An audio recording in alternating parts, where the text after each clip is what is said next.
Hello, everybody, and welcome back to another episode of SportsPoint, brought to you by Pointer Studios. I am your host, Jacob Spoerl. I'm your co-host, Brett McNamara. And I'm your other co-host, Cole Schneider. Hey, we nailed the bit. Good job, guys. How you guys doing?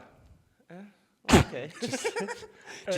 I'm doing great, guys. You know, We're back on the show. A lot to Fantastic talk weekend. A about. lot to talk about. I woke up today, and that damn groundhog says we got another 6 weeks of winter.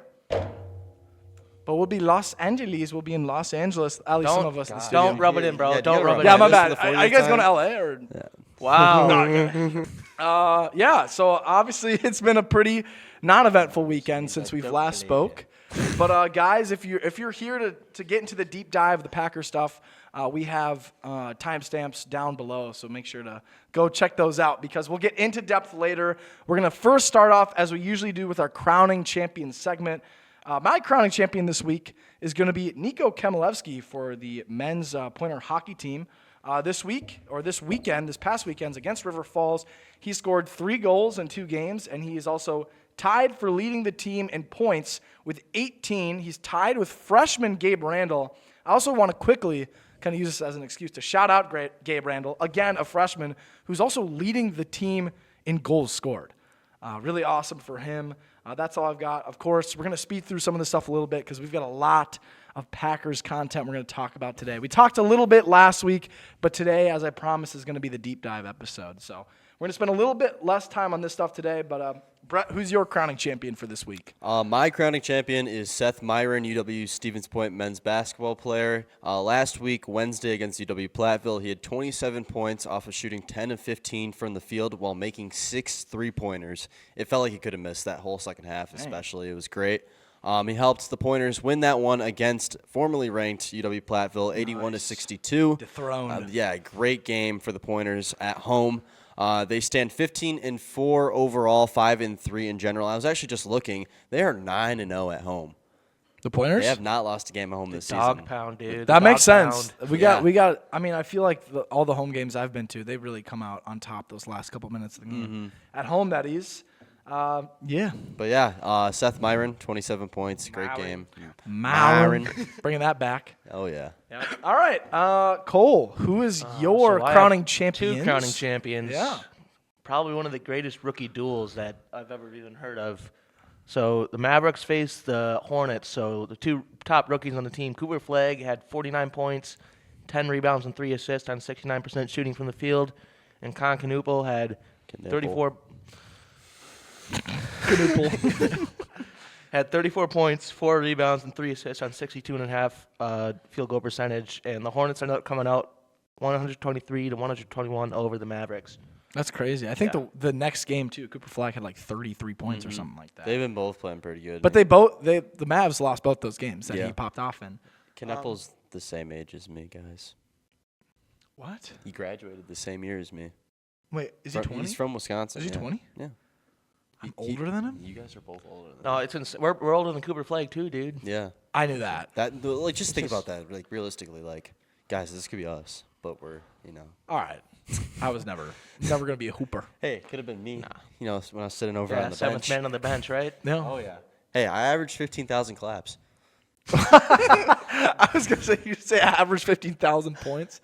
That was a good one. And that'll wrap up our crowning champion segment. Of course, not a ton happening in professional sports since we last spoke. And last week, we recapped everything from the previous month and a half. So we had a lot more to talk about. We're going to now enter the 3-point try campus roundup brought to you by Point Brewery. One of the shipments is coming in tomorrow, so we got to rely on one of our backups again. So for our flavor of the week / month is orange cream. Here you guys go. Made with 100% real sugar, Point Premium Orange Cream is handcrafted in small batches. There you go. With the purest water, fresh orange, all-natural vanilla, and genuine Wisconsin honey. This dreamy blend creates a classic, rich, creamy taste. True gourmet at its finest. Get a little cheers. There we go. Ooh. These are cold. You guys see the smoke? Oh, mine was good. That was a good crack. I'll go first. Today I'll be covering the UWSP women's hockey team. They're currently 10-11 as of right now. They have not tied a single point at any point in this season. They also just swept Beloit College this past weekend. For anyone that doesn't know, this is the first season that Beloit has been part of the WIAC. Southland.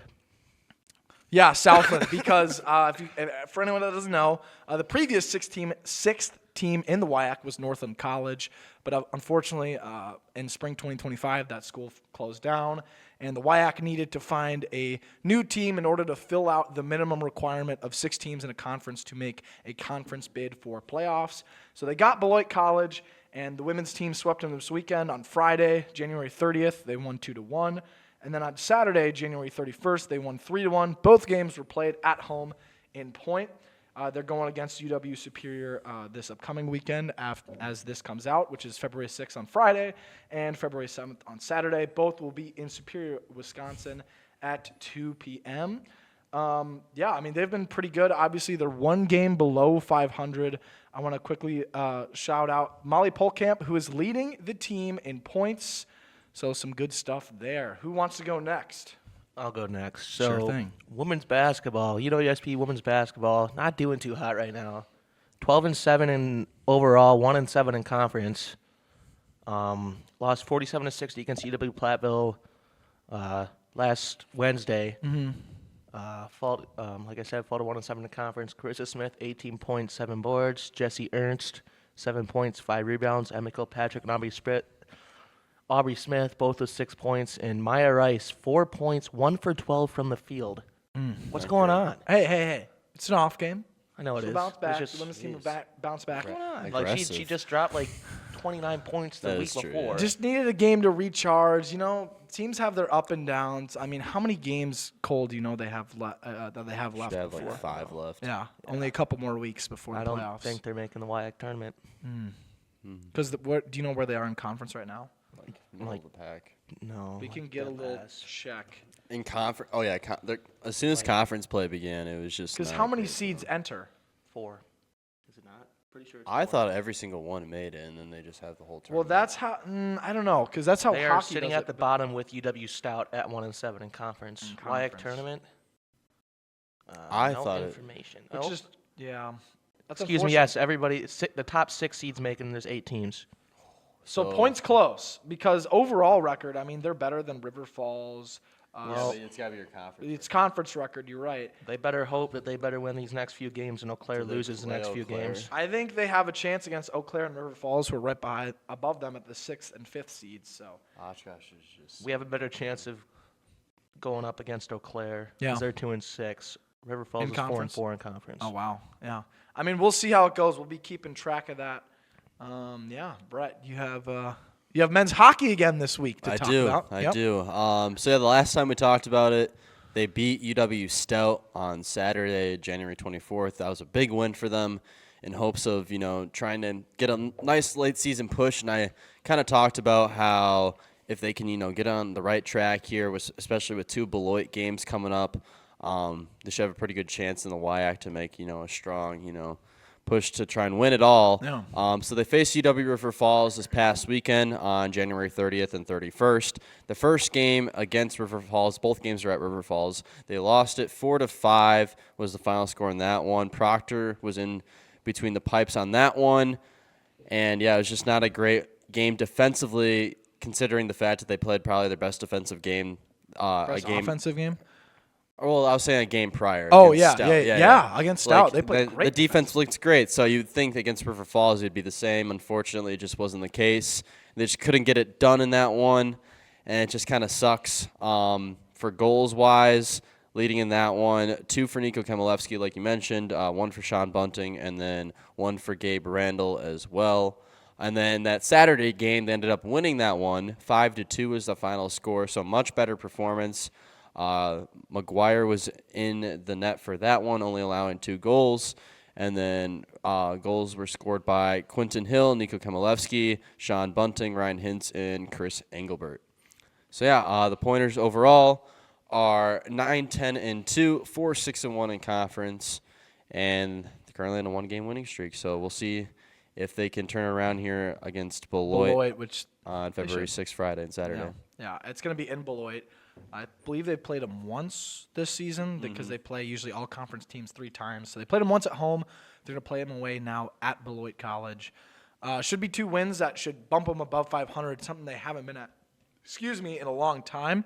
Obviously, everyone's going to make the WIAC playoff bid since only 6 teams are in the conference, so automatically all 6 teams will make a playoff spot. However, seeding is important, and obviously the higher seed you have, sorry Vince, the better home ice advantage that you have. So that's going to be big for them. But yeah, do you have anything else you want to talk about, guys, before we move on? No, I was just going to say, well, WIAC tournaments are all coming up at the end of the month. So Yeah. Should be exciting times. Yep, right when we get back from our trip, we should be able to cover. I didn't say LA this time. I'm specifying to the audience. Sorry, guys. It's fine. I'm just kidding. No, it's not fine. Okay. Okay. They ask you how you feel. It's just not. Okay. Who's fitting in my luggage in my suitcase? It's me, obviously. Yeah, the backpack's gonna be hard. Sorry, guys. So only one goes. Sure you can fit in there, you tall dude. Tall dude. I am 6'3", but I'm also. You're 6'3"? Yeah. Close Yeah, enough. that makes sense. With Yeah. shoes. With all the shoes he wears. It's all about the shoes. All right. It is all. All right, that'll move us on to the NFL update. Once again, thank you to Point Brewery for sponsoring that segment as well as this episode. Gentlemen, before we get into the rest of the NFL, we've got the biggest meat of the sandwich that is this episode, this video, which is we're talking about the Packers, right? We already talked about what happened before they, obviously went into the playoffs and got a heartbreaking loss handed to them by the Chicago Bears. But guys, we're at a point where we're going to discuss the future. It's very early on. We understand it's early February. So, I mean, the Super Bowl hasn't even happened yet. We're going to talk about those predictions in a little bit as well. Wait. Do you guys see those links that I sent? Oh, yeah. You guys open them up really quick, and we'll take a little deep dive. I put some stuff here in the script. We're going to be talking about the free agents for the Green Bay Packers, specifically the unrestricted free agents, the restricted free agents, as well as the exclusive rights players on the team. We got a lot to dive into. Just really quickly, I know we kind of talked about it a little bit last week, but what is the number one thing roster-wise that you want to see changed going into 2026? I want to hear both of you guys on this. I want us to cut inconsistent veterans, Rashawn Gary and Elton Jenkins has been injury-prone recently. And Yeah, if we cut him, we save $20 million in cap. Okay. Yeah. Brett? I'm gonna go just the cornerback route in general. I watched back a lot of tape over the year or so, and I really want Carrington Valentine to be one of our guys at corner. He's just not stepping up the way I thought he would. Like, that potential was there, it really was, but it never kind of hit. And personally, I would like to see them bring back Trayvon Diggs on a team-friendly deal. I think that would really booster. I agree. This team. I don't know how likely that is. I think it's really likely considering the fact that Mike is still on the team, and the reason they cut him was because they're not going to pay him $15 million a year, and he knew that. So, and with the way he's been performing the last few seasons, obviously the Packers wanted to bring him in and be like, hey, we believe in you, but obviously we don't believe in you enough to make $15 million. But at the same time, you get what I mean. Like, it's a good idea. I think it would be cool to bring him back. And at the end of the day, Valentine was a 7th-round draft pick, and he's already gone past what I think his potential was. Yeah, I want to bring up something about that really quick. The only reason why I don't think Trayvon Diggs specifically won't return is because usually when you want a guy back but you don't want to keep him on the deal, you restructure it while you're negotiating the cut as well. The fact that we let him go and there hasn't been anything since, obviously we had bigger fish to fry. We had to hire a new defensive coordinator and now all these other new assistant coaches. However, in my personal opinion, especially a franchise and a team like the Packers are run, when something like that happens, they're not coming back. So I wouldn't be shocked if Trayvon Diggs does not return as a Packer. That doesn't mean I don't want him. Obviously, he's got untapped potential. He played one meaningful defensive snap. We can't count anything in that Week 18 game against the Vikings. And we'll talk about the Vikings a little bit as well. But first, let's head into this list. There are currently 9 unrestricted free agents, and according to the NFL rulebook, unrestricted free agents meaning any player with 4 or more accrued seasons and an expired contract who are free to negotiate and sign with any team. So keep that background knowledge in mind. These 9 are left tackle Rasheed Walker, Inside linebacker, Quay Walker. Offensive lineman, Sean Ryan. Wide receiver, Romeo Doubs. Defensive end, Kingsley Enagbare. Tight end, John Fitzpatrick. Quarterback, Malik Willis. Linebacker, Christian Welch. And linebacker, Nick Neiman. Now, out of all of these guys, who do you think would be the hardest to bring back? Quay Walker. Quay. It has to be Quay. But that's the guy I feel like we want the most back.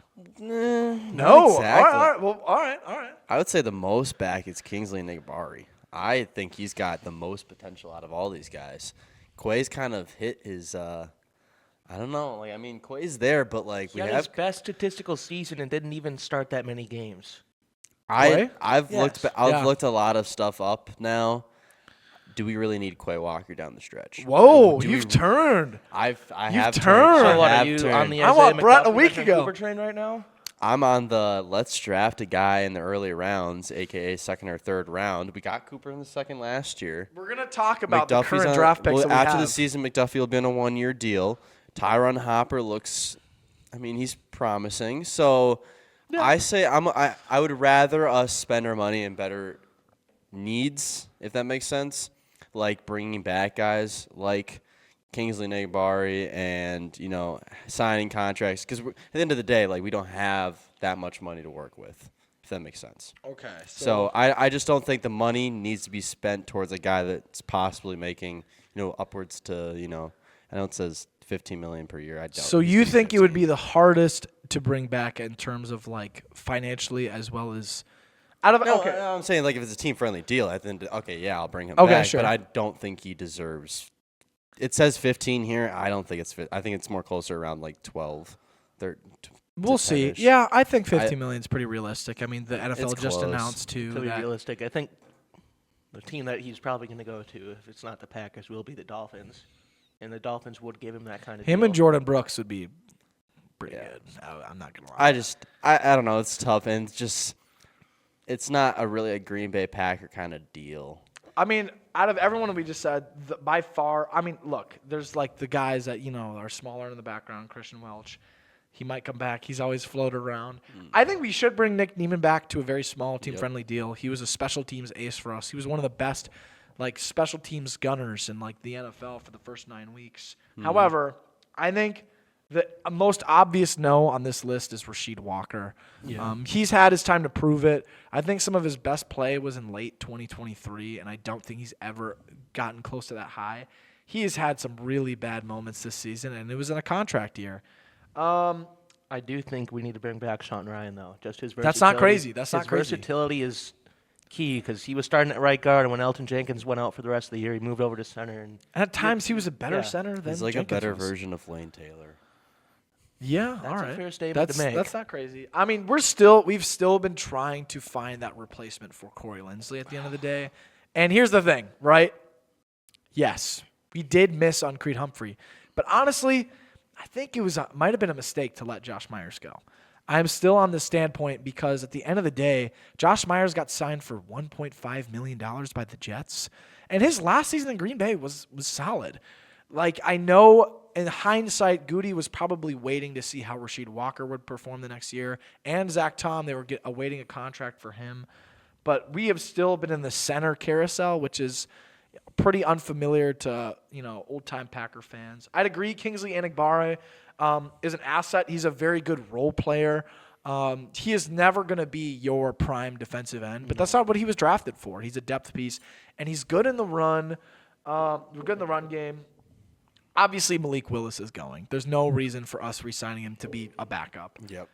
John Fitzpatrick, I imagine, is probably going to leave He's as well. 100% gone, if not 1,000% The gone. one that's the hardest to see go, but I definitely see him leaving, is Romeo Doubs. At the end of the day, yes, the first 4 weeks, he was awesome. He was great. But I really think him not recovering the onside kick in that second game against Chicago kind of put the nail in the coffin. Because Really? it was the first game. That was the second game. No, the second game in Chicago.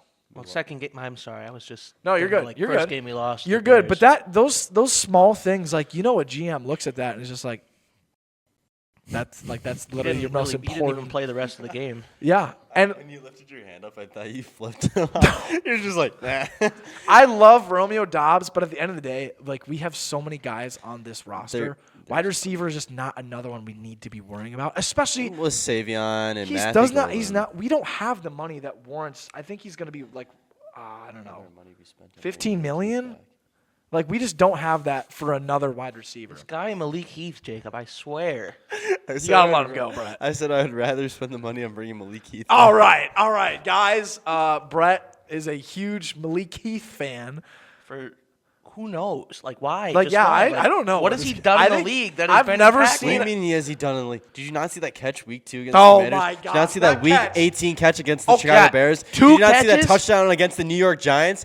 How many other touchdowns did he have? Like none. I don't think he had any. He had others. another touchdown against the San Francisco 49ers in a blowout. That is 2024. Doesn't And this matter. season, It was yes, also it does that was matter. also a JV 49ers team. Yeah, Like, that it was a is- bunch of Yeah, that was at the end I of the just named game. That was every at the end of the greatest- fourth quarter. I just named every Garbage single time. statistical stat of Malik Heath's career.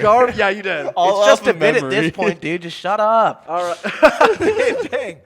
Yeah, that's your moniker now. Shut up. up. All right. Now we got the 8 restricted free agents. So restricted, according to the NFL, is a player with 3 accrued seasons and an expired contract. RFAs are free to negotiate and sign with any team, but their original team can offer them one of various qualifying offers that come with the right of first refusal and or draft pick compensation. I don't really know the difference, to be fully honest. I mean, they're very similar. It's just in terms of like there's the player. It seems the teams that currently they're on the roster for, they have a little bit more say, but they're still free to do whatever. So we have 8 of them, and they include running back Emmanuel Wilson, offensive lineman Darian Kennard, running back Chris Brooks, tight end Josh Wiley, Brett's favorite player, defensive lineman Jonathan Ford, defensive end Brenton Cox Jr., safety Zane Anderson, and defensive end Aaron Mosby. Josh White. Oh my! Wow. All right. So I think we need to keep at least one of the 2 running backs in Emmanuel Wilson and Chris Brooks. That's just me. It's got to be Emmanuel Wilson, but I think Wilson's going to. Guys, because Marshawn Lloyd is going to be Marshawn hurt Lloyd's again. back. Whoa, okay. Let's Let's just be honest. Let's not just Okay. jump This to is what I'm going to conclusions say. right now. This might be a hot take. Emmanuel Wilson is the better running back, Easily, yes. but I don't think we're going to keep him because he's going to try to get more money than Chris Brooks because Chris Brooks has already floated around the league. But B, I think we've seen the peak of Emmanuel Wilson. I don't think he's going to get any better than he has been. No offense to him. I really like him. But we still have our 3rd-round draft pick. He's got 2 years left on his rookie deal. That's Marshawn Lloyd, who, yes, has only played in 1 regular season game. And I'm not denying that his injury history is very concerning.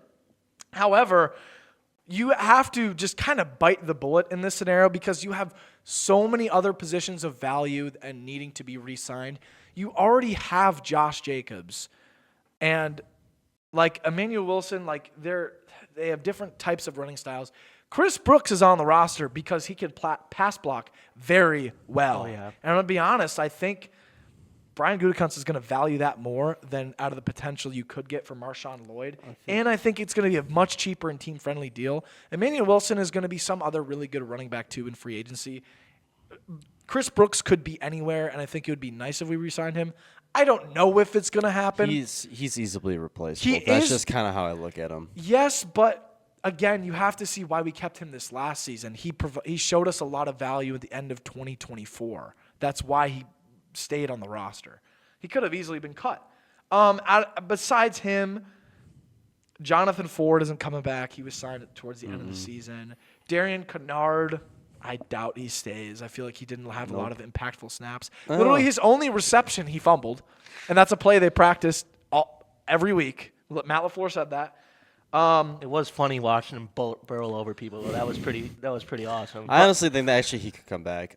He's very versatile, I feel like, and they use him in a lot of packages where I think that there's a reason they traded for him, too. I think Kennard's a guy that you'll see back on this I roster think we next traded year. for him because we weren't sure with our tackle talent, It and was the same with Andre Dillard the season prior. yeah, I mean, we're always going to scoop up an extra offensive lineman, and it was a minor trade. We have traded Lucas Patrick for how many years being that sixth guy who could yeah, rotate it but anywhere. at the end of the day, I wouldn't be I wouldn't be shocked if we let him go. It'd be nice if we re-signed him.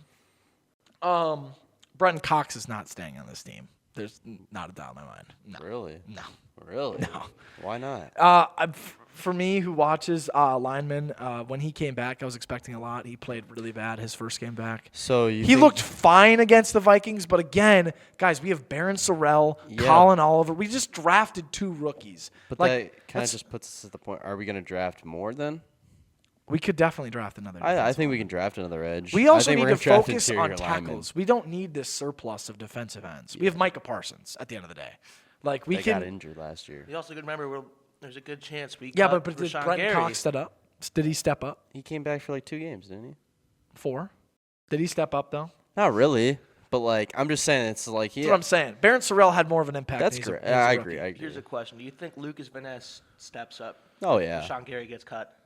Yes and no. I think I he think will. Gary's getting cut. We'll see more reps, and automatically, I think with the play he was at, he will be slightly better. He's not gonna be amazing. I don't think. I hope he will be, but I think we got a pretty good understanding of the type of player Lucas Van Ness is. He's coming off his best season, but he also missed like 2 months of football. I think people forget that. Again, Zane Anderson, very good on special teams. I think he might come back. Aaron Mosby is not coming back. Oops. I don't think he's another. No. Yeah.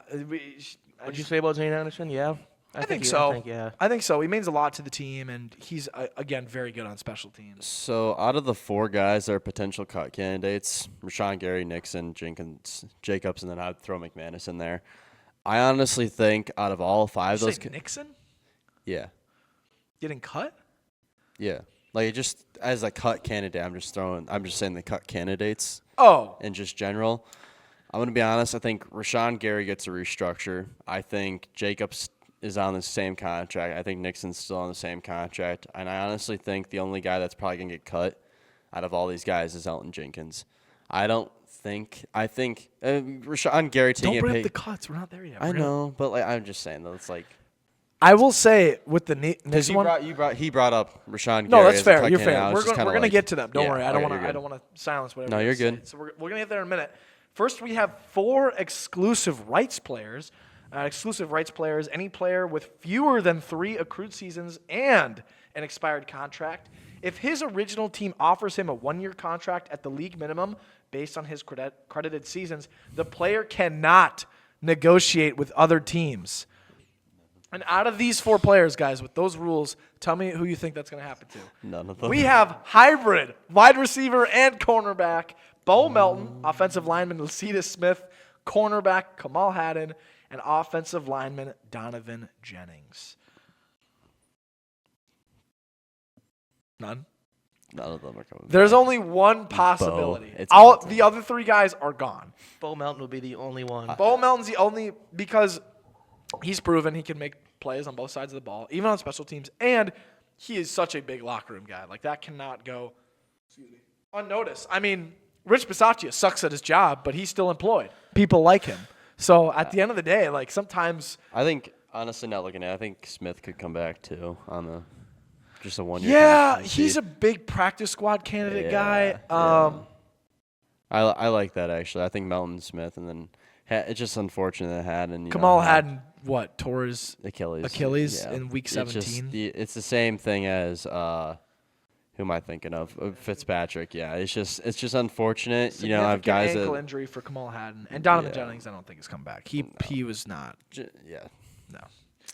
Okay, now we can talk about the cuts, the potential veteran Apologies. cuts. All of these players are under contract, but could be cut at any point during the offseason to save money on the cap. Just listen to this list. Defensive end, Rashawn Gary, please. Offensive lineman, Elton Jenkins. Kicker, Brandon, the Anus, McManus. Left guard, Aaron Banks. Corner, Nate Hobbs. Corner, Trayvon Diggs. I already got cut. Who did? Diggs. Well, yeah, I forgot to say that. Yeah, Yeah. I was looking. I saw you guys looking at each other. So I was Oh, like, we were just Goodell saying that they're going to have a game in Mexico City next year. Oh, nice. Yeah, they're having a game in Paris next year. Yeah, The Saints are the home team. That makes Anyway. a lot of sense. Yeah, obviously Trayvon Diggs already got cut like a week after the season ended. So the rest of those guys, Rashawn Gary, Elton Jenkins, Brandon McManus, Aaron Banks, and Nate Hobbs, those 5, I think what would be the smartest out of everyone on there, easily, this really hurts to say, you would think Brandon McManus. But I think he would have already been cut, which is crazy. That's what I was going to say. Because he's booty. So you would think that would be the obvious answer. I don't think it is. I do think it's Rashawn Gary. I think at this point, as much as the team loves him, there's no justification for that contract. He was so out of shape. It was insane. It's not. This isn't the first year. Good catch. This isn't the first year where Rashawn on this deal has underperformed. I mean, since he signed the dang contract, he has not once gotten over 10 well, sacks in a he year. signed that. He got that new contract extension after week 3. He had a 3-sack game against the comeback against the New Orleans Saints in 2023. He had a couple other good games there, but those that last month or so of the season, like December and January, did nothing. Before that, did nothing. Well, he had that 3-sack game against the Lions. I was talking Thanksgiving. about 2024, first half of the season, awful. Had 1 sack, but it was on Lane Johnson who didn't know the play started. So I don't even want to fully count that. The second half, though, he had like a sack in like 4 games in a row. So, all right, decent. Did nothing when the playoffs came around. And this season, we got Micah Parsons, 7.5 sacks through 8 games. Incredible. Nothing. What ticks me off the most is it's not Rashawn Gary, just like he's a first-round draft pick. At the end of the day, Lucas Van Ness is a first-round draft pick, and none of these guys are stepping up. Like you look at Micah Parsons. I don't know what pick he was drafted with, but he was still 12th overall. Yeah, still a first-rounder, and it's like Yeah. the way that he was able to perform as a rookie right away, and you see all these guys like Jackson Smith and Jigba, and just like other guys like that are like able to perform right off the gates. And I'm not saying a guy we draft, let's just put Matthew Golden in perspective, has to have 1,000 receiving yards and 13 touchdowns or whatever. I'm just saying it's like I want to have that impact from a first rounder, and I feel like the last 5 years or so, it's just the drafting first round has just been so terrible.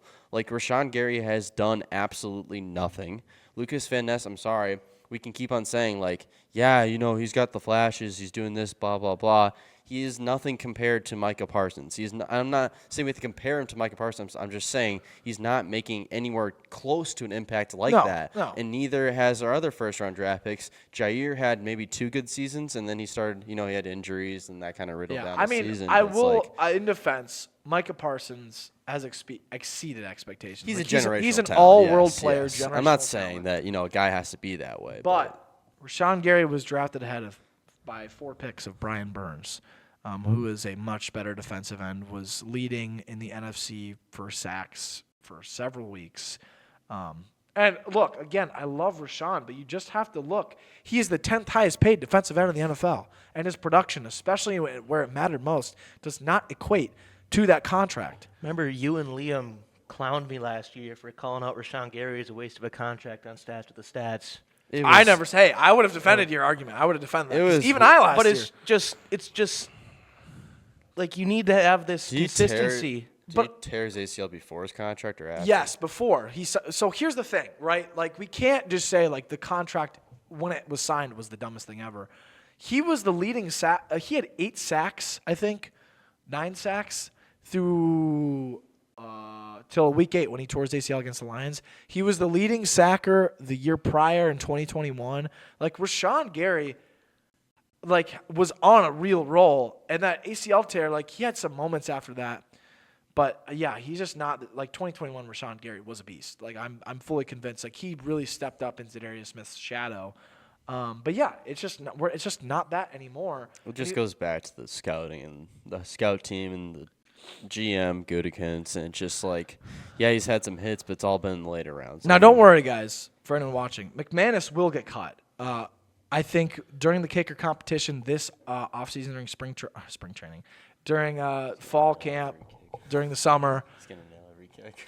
Yeah, he's gonna. Watch him go on a generational run. That's and, what I'm saying. Like, I lead mean, the at NFL the end in of the kick day, percentage. he's still making $5 million a year, so they got to think about that. You know, they would still be paying him an extra year. They just gotta come, man. If there's a better kicker, and he's also so old. How long is that deal? 4 years? 3 years? It's 3 years, so you have 2 years left. All right.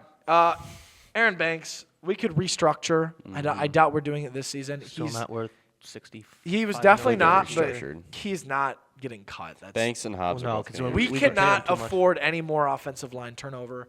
Hobbs isn't getting cut. Yeah, he barely played, but He'll get also when he played, restructured. he was bad.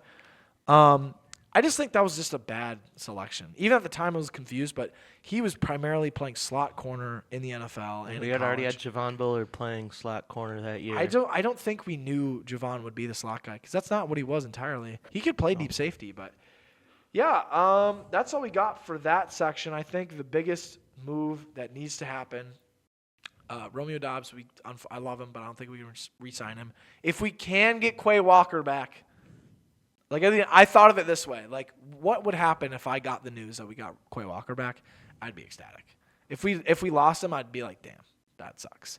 So that's why I want him to stay. It's not the most realistic thing if he stays. Looking at the Green Bay Packers' current draft order in 2026, our first pick is 52 overall, which is 20 picks in a round 2. We don't have a third round pick. Yeah, we do. Oh, you're right. It goes left to right. My bad. Yeah, I don't know why it's left to right. We do have a third round pick, which is also the 20th. All these are 20 in except for the 7th round picks that we have. So we have the 52nd overall, 84th overall, 120th overall, 158th overall, 199th overall, and then we have 3 7th round picks, 236, 254, and 257. I would not be shocked if we trade one or all 3. I know Goody loves getting – well, actually, I'm talking myself out of this. I think we might retain at least 2 of those 7th round picks because Goody loves drafting those late guys. But the biggest thing I wanted to mention about this draft is there's been a trend in the last 4 drafts, 25, 24, 23, 22. We have not drafted a corner before round 7. The last time we did was the first round in 2021, and it was Eric Stokes, which of course inevitably became a big miss. But if we don't draft a corner before round 7, We're taking over. I'll peacefully protest. We're taking over, all right? That's just nuts. It's gonna happen. It's not gonna Like happen. corner is such a valuable position, and we've been relying on free agency and Carrington Valentine. Carrington Valentine was nice for a while. This is going to be his last season. If I'm going to be honest, I think every single pick up to the 6th round, like I'm talking the 2nd, the 3rd, the 4th, 5th, and 6th are all going to be defensive picks. There's no reason to draft offensive picks. Offensive lineman. Yes. Goody likes drafting an offensive I know he lineman. does, but like I think that would be justified. Like Anthony Belton, who was our 2nd round pick, a lot of people clowned that. Say what you want. He was huge for us down the stretch. He didn't have the best plays at times, but we needed him to fill in, and he kind of stepped up. I think like he had some better reps than frickin' Rasheed Walker. That's kind of. Do you guys have any closing thoughts on the future? I think the biggest change, in my opinion, that needs to happen is obviously better emphasis on special teams, but in terms of personnel, we need to take a year off from focusing on wide receivers. I feel like we've been focusing on that for 8 years in a row. Like it's been such a big emphasis for a long time. I think this is the year to finally have a break from that and focus on the defensive line, corners. We definitely do not need to draft safeties or wide receivers. could they possibly trade Jenkins, you think? If they have the right No, we'd have to restructure a deal because I think he's a free agent. Elton Jenkins? Yeah. No. No, he's not. No, wait. How many years does he have left? You're right, he's not. You're right. He did sign a big extension, and if we cut him, we saved $20 million. How many years does he have left on his contract? I don't know. Like 2. Should be One more season. Yeah. He has one more season. So we could let him go early. I wouldn't hate that, but we'll see. I think that's going to be all for the Packer update. Thank you for whoever. If you just watched to see that segment, we've got some more coming up. We've got around the NFL. All the head coaching vacancies have been filled. Joe Brady was promoted to be the Bills' new head coach. Mike LaFleur to the Arizona Cardinals. I loved how Liam texted in our group chat. Liam Stats said, LaFleur to the Cardinals. And my first thought was that doesn't make any sense. But then I realized what he's saying. Todd Monken to the Cleveland Browns, and Clint Kubiak is expected to sign with the Raiders. It can't be official until after the Super Bowl since he's the OC for the Seahawks, which leads us into our Super Bowl 60 predictions. Seattle. Before you say it, Liam, give me who you think is going to win the Super Bowl. It's between the New England Patriots and the Seattle Seahawks. All right. Liam's pick. Wait, what's going to be the final score? He says, I don't know. Just give us a random two Give numbers. us two random numbers. If they're above 12, they'll probably make sense. 21-28. Oh, Seahawks winning 28-21. I like that. Your guys' thoughts? I'm going to go Seahawks. Oh, I thought you were going to be spicy. I think I'm going to say Patriots. Seahawks, I don't know yet. I think I'm still thinking right now. You ready? You ready? Score? Seattle, 42. Wow. And the Patriots, 20. Yeah, I don't think it's going to be that bad. I don't think so. So this is going to be a defensive game, I think. I truly think that. Seattle, No, I kind of agree I with truly Cole. think that. So I'm going to go Seattle 17, Patriots 13. Ooh, okay. I think the amount of people that are like so too high on the Seahawks, I think this game is going to be a little unexpected.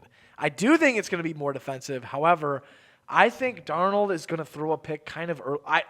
I'm not undermining his success, all right? He's throwing against one of the best cover guys in the NFL, Christian Gonzalez.